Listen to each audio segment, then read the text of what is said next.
Kurjen kierros, jossa reitistöjä riittää 50 kilometrin matkalle, koostuen erilaisista suomaisemista sekä metsiköistä ja vanhoista asutuksen jäänteistä. Tällä kertaa lähdössä reitille Pässilän majalta täällä Jurvan seutuvilla ja tarkoitus esitellä teille, jotka ette välttämättä ole käynyt tätä reittiä, hiukan miltä täällä näyttää. Tervetuloa mukaan. Tässä kohdin matkaaja voikin valita sitten lähteekö Kalajäisjärveä kohti vai meneekö Pässilän vuorelle. Itse suuntaan Pässilän vuorelle.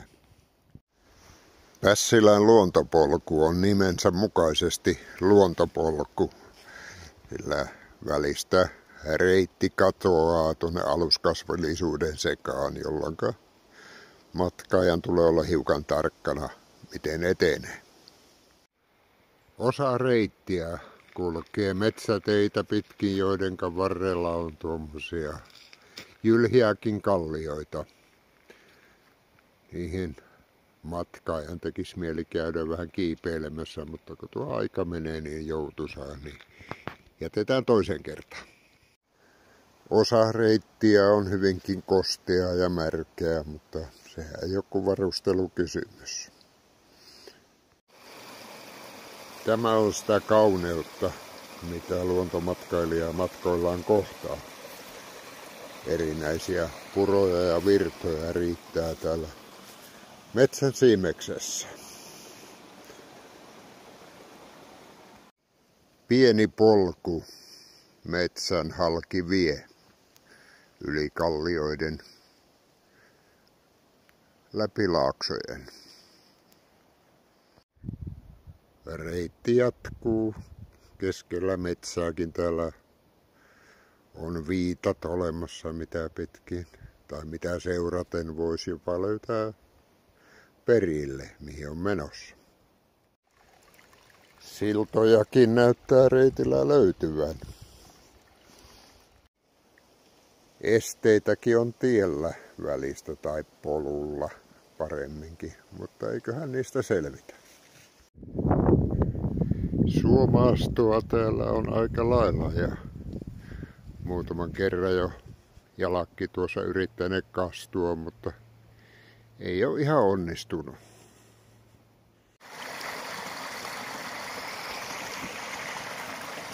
Kaunis puro täällä metsän siimeksessä virtaa.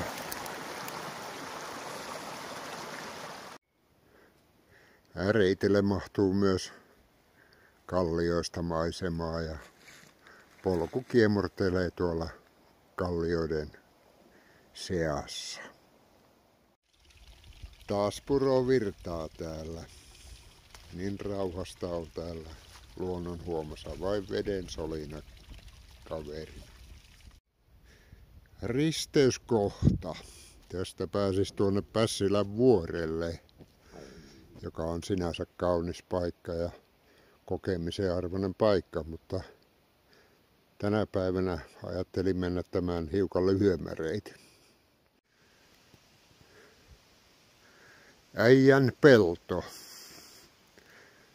Kaunista ja jylhää. Kohti seuraavaa kivipeltoa. Ja täältähän se paljastuu. Näin.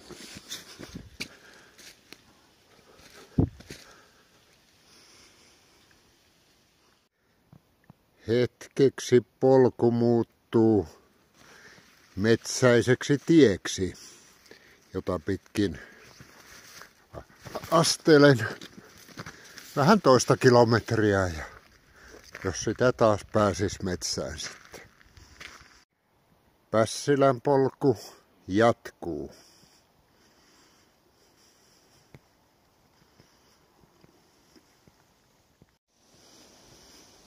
Tämä kohta on aina, joka kerta kun täällä on, niin yhtä koskettava. Ja tässä haluan hiljentyä aina hetkeksi. Pitkospuut. Niitä pitkin näyttää olevan kyllä aika märkääkin, mutta jospa ne tämmöisen hentosen miehen kantas. No niin, retki on takana. Toivottavasti nautitte tästä retkestä kanssani.